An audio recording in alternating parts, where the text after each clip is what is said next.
Hai, balik lagi sama gue Refli di Juru Carita. Kali ini gue akan menceritakan tentang pengalaman seorang pedagang sate yang biasa berdagang keliling di malam hari. Tapi sebelum lanjut ke ceritanya, cari posisi ternyaman kalian dan hati-hati kalian gak sendirian. Pak Dianto adalah seorang pedagang sate keliling yang biasa berdagang di malam hari. Biasanya beliau mulai berdagang dari sore sampai malam hari. Kalau lagi ramai pembeli, dagangannya bisa habis sebelum jam 10 malam. Tapi nggak jarang juga dia harus berjualan sampai dini hari karena pembelinya lagi sepi. Nah, seperti biasa, malam itu Pak D lagi berkeliling menjajakan dagangannya. Sudah lama Pak D berkeliling, tapi jarang banget yang beli satenya malam itu. Satenya baru terjual 2 porsi, padahal ini udah jam 9 malam. Tapi Pak D nggak mau berputus asa. Ada anak istri di kampung yang harus ia hidupi. Maklum, Pak D adalah seorang kepala keluarga yang merantau ke kota besar. Sedangkan anak istrinya dia tinggalkan di kampung, karena di kampungnya dia sangat sulit mendapatkan pekerjaan. Dia terus mendorong gerobaknya sambil berteriak ala khas tukang sate. Sesekali juga dia berhenti di pos ronda warga untuk mangkal atau sekedar beristirahat. Semakin malam, jalanan terasa semakin sepi. Pak D tidak menyadari kalau sudah mendorong gerobaknya terlalu jauh. Tidak ada anak muda yang nongkrong atau bapak-bapak komplek yang sedang meronda di sekitar situ. Sangat sepi sekali. Tadinya Pak D udah mau pulang dan menyudahi berjualannya malam itu. Tapi dia mengurungkan niatnya karena melihat sebuah gang kecil yang diapit oleh 2 buah ruko. Pak D pun merasa penasaran dan memasuki gang tersebut. Selama hampir 10 tahun berdagang, Pak D belum pernah melihat atau memasuki gang itu. Padahal setiap gang dan perumahan adalah ladangnya dalam mengais rejeki. Dia terus berjalan menyusuri gang kecil tersebut, berharap gang itu menuju sebuah perumahan yang ramai. Dan bener aja, di ujung gang tersebut terlihat ada sebuah perumahan yang terang benderang. Pak D melihat banyak warga di sana, padahal ini udah hampir tengah malam. Para warga terlihat sedang asik mengobrol satu sama lain.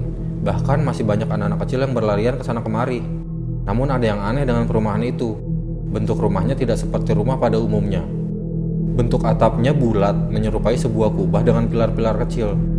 Namun Pak D tidak menghiraukan keadaan itu. Ia hanya ingin menjajakan dagangannya. Lagi pula wajah para warga terlihat ramah saat menyapanya. Dia berprinsip, selama kita melakukan hal yang baik, maka hasilnya pun akan baik. Beberapa warga menghampirinya untuk membeli beberapa porsi satenya. Pak D pun dengan sigap mengipasi lagi bara arang yang sudah mulai redup dengan kipas bambunya. Pak D melayani para warga dengan sepenuh hati. Mereka sangat menyukai sate dagangan Pak D. Bahkan pada saat membayar, salah seorang warga berkata kepada Pak D, agar Pak D bisa terus berjualan di sekitar sini. Sate buatan Pak D memang memiliki tempat tersendiri di hati para langganannya. Selain enak, Pak D juga ramah dalam melayani para pembelinya. Selesai itu, Pak D berpamitan untuk kembali berjualan. Semoga masih ada 1 atau 2 pembeli lagi sebelum dia memutuskan untuk pulang. Pak D melanjutkan perjalanannya sambil melihat-lihat keindahan perumahan itu.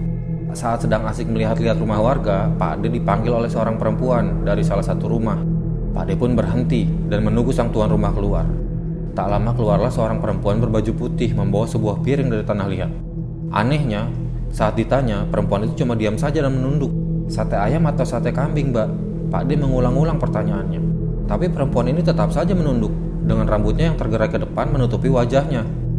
Dengan sabar, Pak D bertanya lagi.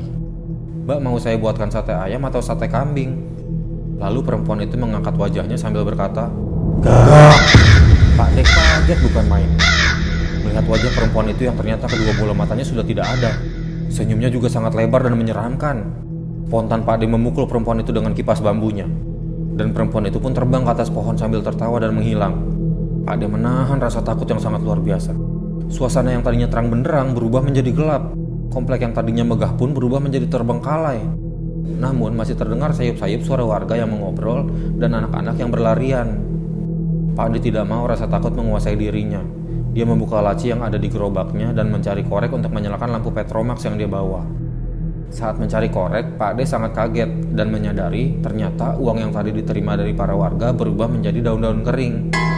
Saat itu Pak D merasa sangat sedih, karena harusnya uang itulah yang akan dia kirimkan ke kampung untuk menafkahi anak istrinya.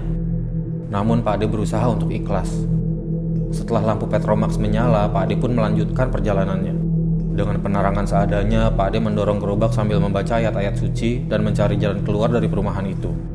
Saat Pak D sedang berjalan, ia mendengar ada suara seorang perempuan yang mengikutinya membaca ayat-ayat suci. Namun Pak D tidak melihat ada siapapun di situ.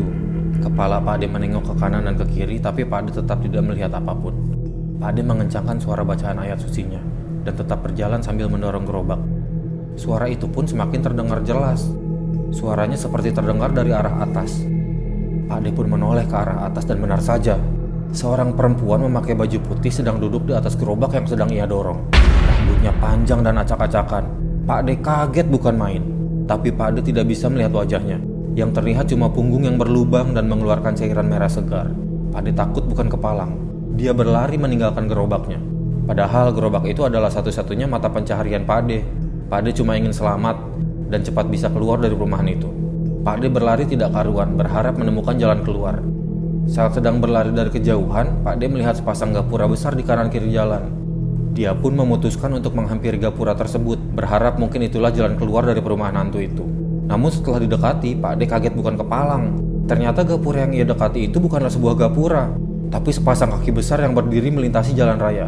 Dua buah kaki besar berwarna hitam yang tidak terlihat badan dan kepalanya. Bukannya berlari menjauh, Pak Ade malah memberanikan diri untuk berlari di bawah kaki besar tersebut. Ia berlari sekencang-kencangnya. Ia sempat berhenti karena melihat dua bola mata besar yang memperhatikannya dari atas langit.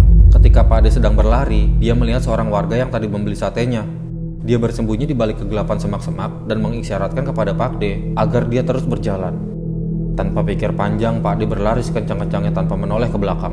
Dia merasa amat sangat takut. Pak Ade berlari ke dalam kegelapan sampai kelelahan. Sampai akhirnya Pak Ade memutuskan untuk duduk dan beristirahat.